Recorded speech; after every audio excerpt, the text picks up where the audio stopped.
ఇది నేను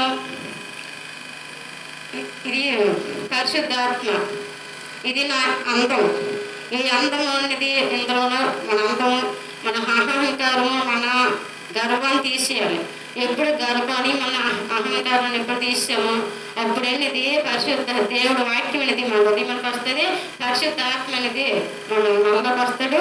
ఈ పాము అనేది ఎప్పుడు పాము వచ్చిందనేసి మనం భయపడతామో అప్పుడు మనం పాపం చేసినప్పుడు మనం కూడా భయపడాలి.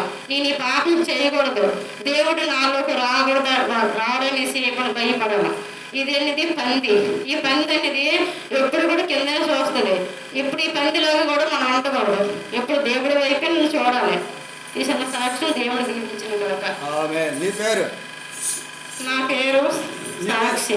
నీ పేరు చెప్పు. నీ పేరు? నా పేరు సాక్షి. నా కోసం మీరు ప్రార్థన చేయండి. నా గురించి మీరు అందరూ ప్రార్థన చేయండి. మా పాస్టర్ గారి పేరు? మా పాస్టర్ గారి పేరు రానియన్. మా పాస్టర్ గారి పేరు దీవెన. అందరికీ వందనాలు. Okay, praise.